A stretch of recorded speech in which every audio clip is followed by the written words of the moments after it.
జై భీమ్ చెప్పాలమ్మా. జై భీమ్ అంటే జ్ఞానం వర్ధిల్ల అని అర్థం అన్నమాట.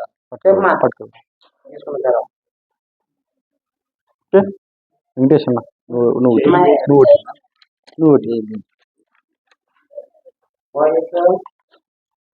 అక్కడ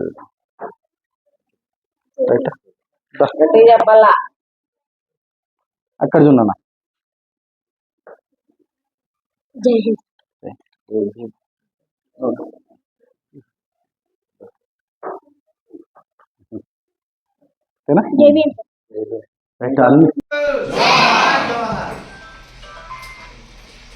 ఈరోజు ఇక్కడికి విచ్చేసిన ముఖ్య ఉద్దేశం ఏంటంటే బీఎస్పీ అభ్యర్థి ధర్మవరం సాకే విజయ్ కుమార్ గారి ఆహ్వానం మేరకు, అదేవిధంగా ఈ స్కూల్కి హెడ్ మాస్టర్గా ఉన్నటువంటి ఆదిశేష్ గారు, అదేవిధంగా టీచర్గా పనిచేస్తున్నటువంటి వెంకటరమణ, అదేవిధంగా ఎంఆర్పిఎస్ ఉద్యమాన్ని, అదేవిధంగా ప్రతి సమస్య పైన ప్రజా సమస్యల కోసం అనునిత్యం పనిచేస్తున్నటువంటి కేసగాల వెంకటేశ్వర గారికి ప్రతి ఒక్కరికి కూడా పేరు పేరున ధన్యవాదాలు, జై భీమ్ తెలియజేసుకుంటూ, మరీ ముఖ్యంగా ఈరోజు భారత రాజ్యాంగాన్ని పార్లమెంటులో ఆమోదించిన సందర్భంగా దేశవ్యాప్తంగా కూడా డాక్టర్ బాబాసాహెబ్ అంబేద్కర్ గారి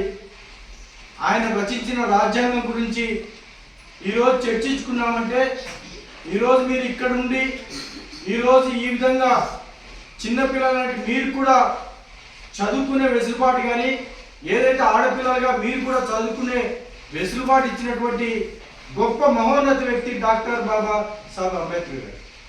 అదేవిధంగా ఈరోజు మనం ఎక్కడ చూసినా సరే ఇంత ఘనంగా జరుపుకున్నటువంటి యొక్క భారత రాజ్యాంగాన్ని ప్రతి ఒక్క ఆఫీస్లో కానీ, ప్రతి ఒక్క స్కూల్లో కానీ, ప్రతి ఒక్క సందర్భంలో కానీ, అసెంబ్లీ దగ్గర నుంచి పార్లమెంట్ వరకు, సర్పంచ్ దగ్గర నుంచి రాష్ట్రపతి వరకు ప్రతి అంశంలో కూడా ఈరోజు రాజ్యాంగం అమలవుతుందంటే కేవలం ఆ గొప్ప మహోన్నత వ్యక్తి డాక్టర్ బాబాసాహెబ్ అంబేద్కర్. అంత రాజ్యాంగాన్ని అంత గొప్ప శక్తిని ఇచ్చినటువంటి ఆ మహానుభావుడికి ఈరోజు దాదాపు 75 వసంతాలు పూర్తి చేసుకున్న సందర్భంగా మనం ఈ యొక్క స్కూల్లో మేము ఆయన చిత్రపటానికి నివాళులర్పించడం మాకు నిజంగా ఒక గర్వకారణంగా, ఒక గొప్ప విశేషంగా ఉంటుందని చెప్పేసి ఇదే సందర్భంగా మీ అందరికి కూడా తెలియజేస్తూ, మరీ ముఖ్యంగా ఎవరైతే రాజకీయ నాయకులు ఈరోజు దేశంలో కానీ రాష్ట్రంలో కానీ రాజ్యాంగాన్ని కేవలం వాళ్ళు ఏదైతే పదవి కోసమో ఆ తర్వాత వాళ్ళ అవకాశాల కోసం వాడుకొని రాజ్యాంగాన్ని ఎక్కడెక్కడ అమలుపరిచే పరిస్థితి లేదు. వాటిని మనమంతా కూడా అమలుపరిచే విధంగా రాజకీయ నాయకులకి చట్టం అంటే ఇది, చట్టం అంటే మా హక్కు, ఈ హక్కుల ద్వారా ఎవరైనా ప్రశ్నిస్తాం, హక్కుల ద్వారా ఇందాక కొట్లాడతామని చెప్తే తప్ప అమలుపరిచే లేదు. మరీ ముఖ్యంగా ఈ దేశానికి దశ దిశ మార్చడానికి ఆ మహోన్నత వ్యక్తి డాక్టర్ బాబాసాహెబ్ అంబేద్కర్ ఒక్కరైతే చిన్నపిల్లల దగ్గర నుంచి ఫస్ట్ క్లాస్ నుంచి దాదాపు పీజీల వరకు, లేకపోతే లాయర్ల వరకు, డాక్టర్ల వరకు తయారు చేస్తున్న వ్యవస్థ ఏదైనా ఉందంటే టీచర్ వ్యవస్థ అని చెప్పి వీరందరికీ కూడా మనస్ఫూర్తిగా మనం ధన్యవాదాలు తెలియాలి. ఎందుకంటే ఎక్కడైనా ఒక సందర్భంలో ఒక మాత్రమే అవకాశం ఉంటుంది ఆ స్కూల్లో. ఈ స్కూల్లో మాత్రం ఇక్కడి నుంచి ఒక ఇంజనీర్ దగ్గర నుంచి, డాక్టర్ దగ్గర నుంచి, టీచర్ దగ్గర నుంచి ప్రతి ఒక్కరిని తయారు చేసే ఒక ఫ్యాక్టరీ ఏదైనా ఉందంటే కేవలం టీచర్ వ్యవస్థ అని చెప్పి గర్వంగా ఈరోజు చెప్పుకోదలుచుకున్నాం. ఎక్కడైనా కనిపిస్తే ఐఏఎస్ ఆఫీసర్ దగ్గర నుంచి వాళ్ళ టీచర్స్కి నమస్కారం చేస్తూ ఉంటారు. అదేవిధంగా మీరు కూడా ఈరోజు చదువులు బాగా నేర్చుకోవాలి, ఉన్నతమైన శిఖరాలకు మీరు అధిరోహించాలి. ఆ శిఖరాలను అందుకునే క్రమంలో అనేక ఆటుపోట్లు ఎదురైనప్పుడు ఇప్పటి నుంచే మీరు చిన్న పిల్లల దగ్గర నుంచే మీరు ఆ విధంగా ఏదైతే ఉద్యమాల పాట కానీ లేదా చదువుకుని నేర్పరు కానీ ప్రతి అంశంలో కూడా మీరు ఖచ్చితంగా మీరు చాకచక్యంగా వ్యవహరిస్తే తప్ప రానున్న రోజుల్లో మీరు ముందు పోయే పరిస్థితి ఉండదు. అందుకోసమే ఏదైతే ఈరోజు టీచర్లు ఏదైతే మీకు చదువు నేర్పుతున్నారో వాళ్ళు చెప్పే మాటలు ప్రతి మాట కూడా రేపొద్దున మీకు పెరిగే కొద్ది కూడా మీకు మంచి మంచి ఆ మాటలే గుర్తుకు రావాలి. ఆ గుర్తుకు వచ్చే విధంగా ఈరోజు టీచర్లు నిలబడుతున్నారంటే మీ అందరికీ ఒక అదృష్టంగా భావించాలి. మేము చదువుకుంటున్న రోజుల్లో కనీసం ఏదైతే గవర్నమెంట్ హాస్టల్లో ఇంత లేదు పరిస్థితి మాకు. ఆ రోజు ఈ రోజు మీకు డెస్క్లు ఉన్నాయి, ఈ రోజు మీకు మంచి మంచి బోర్డ్స్ ఉన్నాయి.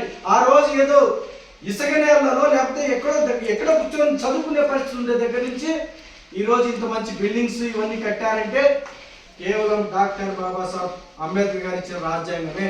అదే రాజ్యాంగం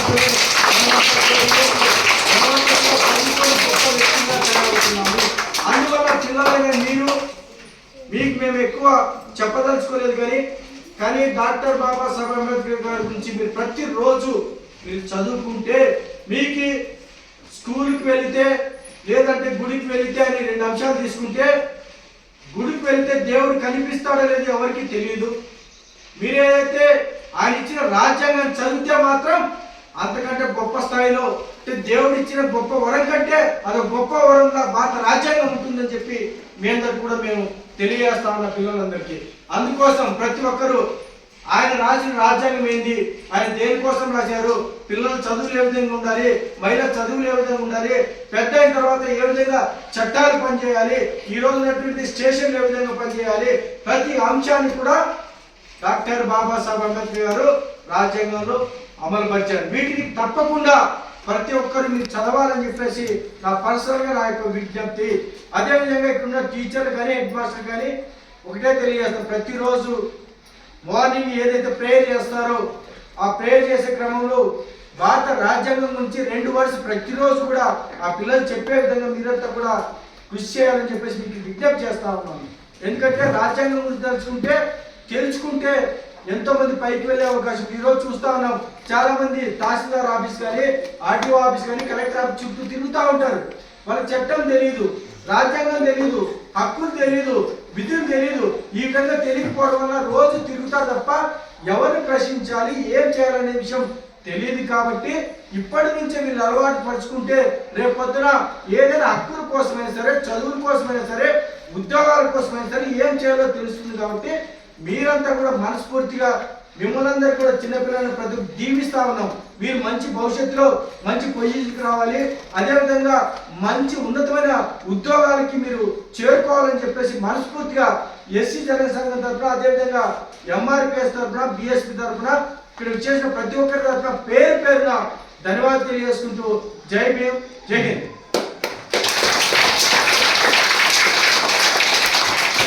మేము ఆయన చిత్రపటానికి నివాళులు అర్పించడం మాకు నిజంగా ఒక గర్వకారణంగా, ఒక గొప్ప విశేషంగా ఉంటుందని చెప్పేసి ఇదే సందర్భంగా మీ అందరికి కూడా తెలియజేస్తూ, మరీ ముఖ్యంగా ఎవరైతే రాజకీయ నాయకులు ఈరోజు దేశంలో కానీ రాష్ట్రంలో కానీ రాజ్యాంగాన్ని కేవలం వాళ్ళు ఏదైతే పదవి కోసమో ఆ తర్వాత వాళ్ళ అవకాశాల కోసం వాడుకొని రాజ్యాంగాన్ని ఎక్కడెక్కడ అమలుపరిచే పరిస్థితి లేదు.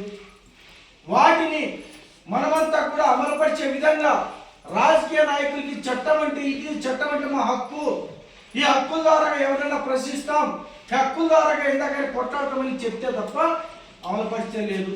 మరీ ముఖ్యంగా ఈ దేశానికి దశ దిశ మార్చడానికి ఆ మహోన్నత వ్యక్తి డాక్టర్ బాబాసాహెబ్ అంబేద్కర్ ఒక్కరైతే చిన్నపిల్లల దగ్గర నుంచి ఫస్ట్ క్లాస్ నుంచి దాదాపు పీజీల వరకు లేకపోతే లాయర్ల వరకు డాక్టర్ల వరకు తయారు చేస్తున్న వ్యవస్థ ఏదైనా ఉందంటే టీచర్ వ్యవస్థ అని చెప్పి వీరందరూ కూడా మనస్ఫూర్తిగా మనం ధన్యవాదాలు తెలియాలి.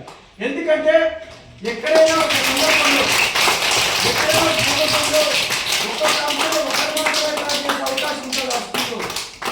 ఈ స్కూల్లో మాత్రం ఇక్కడ నుంచి ఒక ఇంజనీర్ దగ్గర నుంచి, డాక్టర్ దగ్గర నుంచి, టీచర్ దగ్గర నుంచి ప్రతి ఒక్కరిని తయారు చేసే ఒక ఫ్యాక్టరీ ఏదైనా ఉందంటే కేవలం టీచర్ వ్యవస్థ అని చెప్పి గర్వంగా ఈరోజు చెప్పుకోదలుచుకున్నాం. ఎక్కడైనా కనిపిస్తే ఐఏఎస్ ఆఫీసర్ దగ్గర నుంచి వాళ్ళ టీచర్స్ నమస్కారం చేస్తూ ఉంటారు. అదేవిధంగా మీరు కూడా ఈరోజు చదువులు బాగా నేర్చుకోవాలి, ఉన్నతమైన శిఖరాలకు మీరు అధిరోహించాలి. ఆ శిఖరాన్ని అందుకునే క్రమంలో అనేక ఆటుపోట్లు ఎదురైనప్పుడు ఇప్పటి నుంచి మీరు చిన్న పిల్లల దగ్గర నుంచే మీరు ఆ విధంగా ఏదైతే ఉద్యమాల బాట కానీ లేదా చదువుకుని నేర్పని కానీ ప్రతి అంశంలో కూడా మీరు ఖచ్చితంగా మీరు చాకచక్యంగా వ్యవహరిస్తే తప్ప రానున్న రోజుల్లో మీరు ముందు పోయే పరిస్థితి ఉండదు. అందుకోసమే ఏదైతే ఈరోజు టీచర్లు ఏదైతే మీకు చదువు నేర్పుతున్నారో వాళ్ళు చెప్పే మాటలు ప్రతి మాట కూడా రేపొద్దున మీకు పెరిగే కొద్ది కూడా మీకు మంచి మంచి ఆ మాటలే గుర్తుకు రావాలి. ఆ గుర్తుకు వచ్చే విధంగా ఈరోజు టీచర్లు నిలబడుతున్నారంటే మీ అందరికీ ఒక అదృష్టంగా భావించాలి. మేము చదువుకుంటున్న రోజుల్లో కనీసం ఏదైతే గవర్నమెంట్ హాస్టల్లో ఇంత లేదు పరిస్థితి మాకు. ఆ రోజు ఈ రోజు మీకు డెస్క్లు ఉన్నాయి, ఈ రోజు మీకు మంచి మంచి బోర్డ్స్ ఉన్నాయి. ఆ రోజు ఏదో ఇసుక నేలలో లేకపోతే ఎక్కడో కూర్చొని చదువుకునే పరిస్థితి ఉండే దగ్గర నుంచి ఈ రోజు ఇంత మంచి బిల్డింగ్స్ ఇవన్నీ కట్టారంటే కేవలం డాక్టర్ బాబాసాహెబ్ అంబేద్కర్ గారు ఇచ్చిన రాజ్యాంగమే. అదే రాజ్యాంగం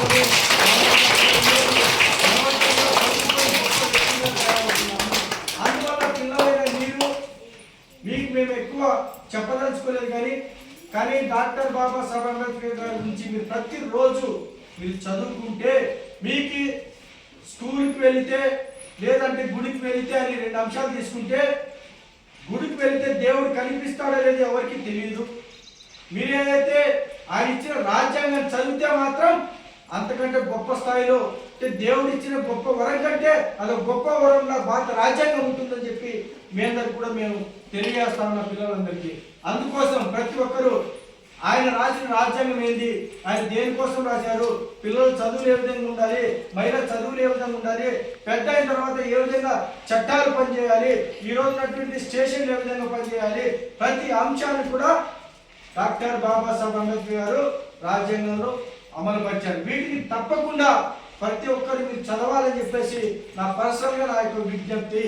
అదేవిధంగా ఇక్కడ ఉన్న టీచర్లు కానీ హెడ్ మాస్టర్ కానీ ఒకటే తెలియజేస్తారు, ప్రతిరోజు మార్నింగ్ ఏదైతే ప్రేయర్ చేస్తారో ఆ ప్రేయర్ చేసే క్రమంలో భారత రాజ్యాంగం నుంచి 2 వర్డ్స్ ప్రతిరోజు కూడా ఆ పిల్లలు చెప్పే విధంగా మీరంతా కూడా కృషి చేయాలని చెప్పేసి మీకు విజ్ఞప్తి చేస్తాము.